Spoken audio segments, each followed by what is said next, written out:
Day 2 of Lori Daybell's trial for the unaliving of her fourth husband, Charles Vallow, a trial in which she's serving as her own attorney, saw Lori display an attitude with the judge, girly chuckles with some witnesses, and a steely old iciness when discussing the fatal wounds that Charles Vallow received from the weapon her brother, Alex Cox, allegedly used. Who knows, maybe Lori was the one who pulled the trigger. No, I don't think they did check for gun residue. By the way, a new word for some of us, pro se. The Latin term pro se means for oneself. So pro se representation is when a defendant represents themselves in court. We might as well learn some stuff while we're studying these cases.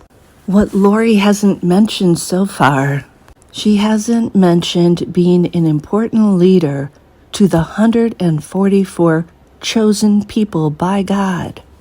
This tells me once again, she's not a complete nutter butter. And I'm honestly starting to wonder if she turns to her crazy stories when talking to her son Colby in order to not have to face the truth about what she did to JJ Tiley and Tammy Daybell. By the way, another juror was dismissed yesterday. We don't know why. We do know it was one of the female jurors. To me, it's a little problematic that most of the jurors are male. Will they be able to avoid falling prey to Lori's charms? And by the way, a potentially big problem occurred. During Lori's cross-examination of one of the witnesses, the witness actually let it slip that he had prepared for her trial in Phoenix by reviewing what he said during her trial in Idaho.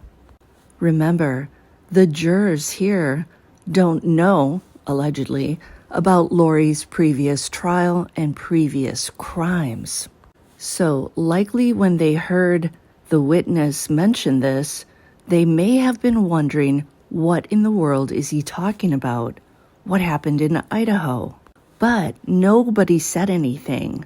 Nobody objected. None of the jurors submitted questions to the judge about, hey, what happened in Idaho?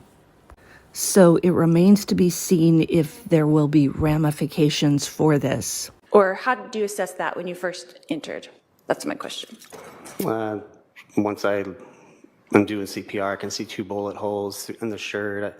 I can see that on the chest and on the abdomen. I can see the wounds as I'm looking at the chest and doing chest compressions. Okay. And then he had on what color shirt? I wouldn't have recalled other than, I guess, the video yesterday. I think it was a dark colored shirt I think we saw on the screen. And so you had talked yesterday about the blood being more blood on chest, not pooled around your knees, right? Is that correct? Correct. And so with the dark shirt, was it hard to see the blood?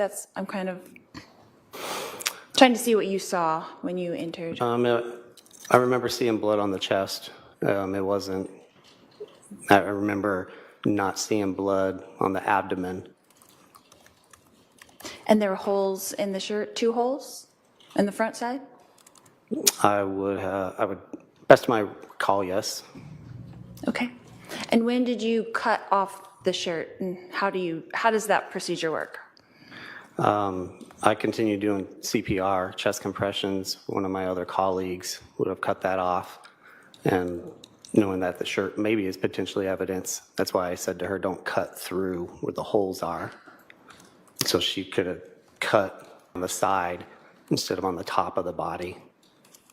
And do you use like a special scissors or something for that? Yeah, we have some trauma shears in our equipment. By the way, Lori did get her hand slapped, figuratively speaking, by the judge. Not for her rude attitude, but instead for making comments like, that's fair, after a witness would say something. The judge told her that technically if she comments after the witness answers her question, that is testimony. Basically, he said very nicely, knock that shit off. Some of Lori's cross-examination questions for the prosecution, and by the way, a potentially big problem occurred.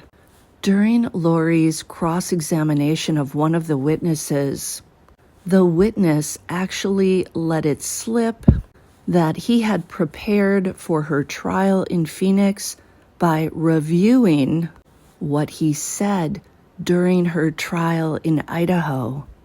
Remember, the jurors here don't know, allegedly, about Lori's previous trial and previous crimes. So likely when they heard the witness mention this, they may have been wondering, what in the world is he talking about? Couldn't show them and you could only tell them. Could it be difficult? I suppose it's possible depending on the person.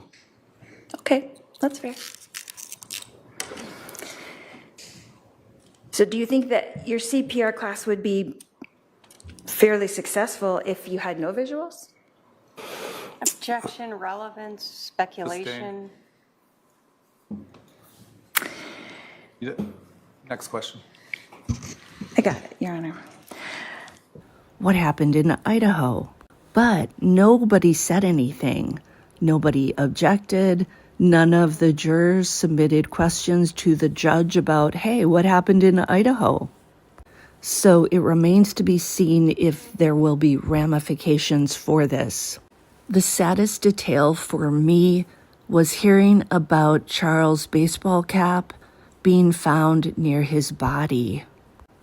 If that were my loved one, that image of something he was wearing, something he owned, something I saw him in, would absolutely break my heart.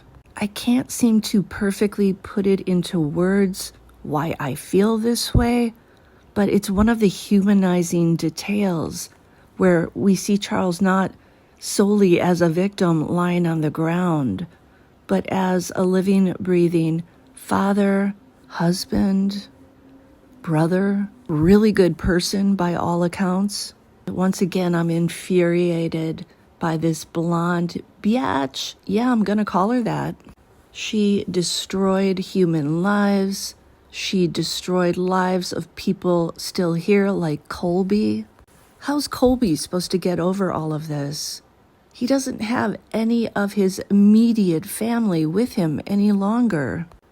I should say his birth family. He does have his own family, but still he's been left with a lot of crap to deal with emotionally. That's all for today. I will see you next time on Bed Crime Stories. Please like, share, and subscribe, and have a lovely day.